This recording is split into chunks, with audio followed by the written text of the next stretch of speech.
শুভ সকাল। আজ 17ই শ্রাবণ 1431, ইংরাজির 2রা আগস্ট 2024। শিক্ষার প্রসার ও সংস্কারমুক্ত সমাজ গঠনে যে মানুষদের কথা বলতে হয়, মহাত্মা বিজয়কৃষ্ণ গোস্বামী তাদের মধ্যে অন্যতম। 1841 সালের 2রা আগস্ট নদিয়ার দহকুল গ্রামে তিনি জন্মগ্রহণ করেন। দেবেন্দ্রনাথ ঠাকুরের উৎসাহে তিনি ব্রাহ্ম সমাজে যোগদান করেন এবং ক্রমে তিনি ব্রাহ্মদের আচার্য হয়ে ওঠেন। 2রা আগস্ট 1861 বর্তমান বাংলাদেশের খুলনার বারুলিতে জন্মগ্রহণ করেন দেশীয় শিল্পের উদ্যোক্তা আচার্য প্রফুল্লচন্দ্র রায়। তিনি ছিলেন বেঙ্গল কেমিক্যালের প্রতিষ্ঠাতা ও মার্কারি নাইট্রেটের আবিষ্কারক।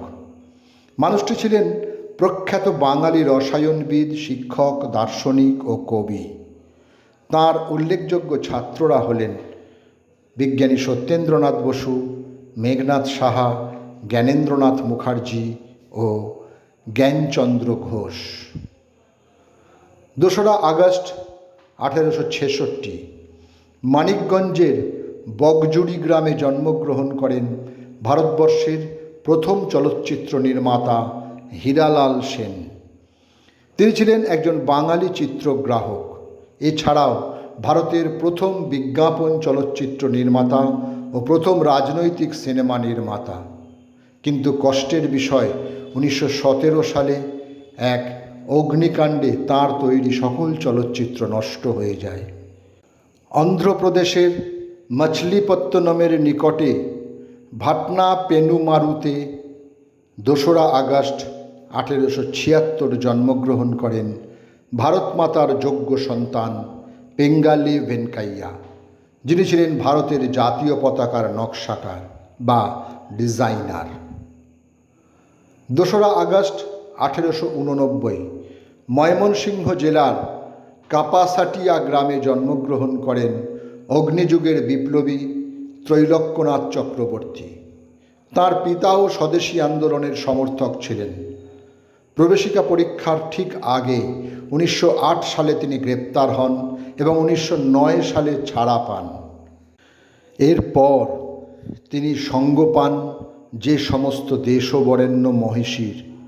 তাঁরা হলেন দেশবন্ধু চিত্তরঞ্জন দাস, সুভাষচন্দ্র বসু ও চন্দ্রশেখর আজাদ। 1844 2রা আগস্ট 61 বছর বয়সে কলকাতায় প্রয়াত হন রামকমল সেন। তিনি ছিলেন ট্যাক্সাল ও ব্যাংক অফ বেঙ্গলের আজীবন দেওয়ান ও এশিয়াটিক সোসাইটির প্রথম ভারতীয় সচিব ও অভিধান প্রণেতা। তাঁর সংকলিত ইংরাজি বাংলা অভিধান দেশীয় মানুষের সম্পাদিত প্রথম অভিধান। তাঁর জ্যেষ্ঠ পুত্র হরিমোহন সেন ছিলেন জয়পুর রাজ্যের মন্ত্রী ও ব্রহ্মানন্দ কেশবচন্দ্র সেন ছিলেন তাঁর পৌত্র। আলেকজান্ডার গ্রাহাম বেলকে বলা হয় দ্য ফাদার অব দ্য ডিফ বা বোবাদের পিতা। বোবাদের জীবনযাত্রার মান উন্নয়নে তিনি অনেক গবেষণা করেছেন। বলে রাখা ভালো, তাঁর মা ও স্ত্রী উভয়ই ছিলেন বোবা। তিনি একজন প্রখ্যাত বিজ্ঞানী ও উদ্ভাবক। টেলিফোনের অন্যতম আবিষ্কারক হিসেবে তিনি সবচেয়ে পরিচিত। 1922 আজকের দিনে 75 বছর বয়সে কানাডায় তিনি শেষ নিঃশ্বাস ত্যাগ করেন। আধুনিক ভারতীয় ভাস্কর্যকলার অন্যতম অগ্রপথিক রামকিঙ্কর বেইজ 2রা আগস্ট 1980 76 বছর বয়সে পরলোক গমন করেন।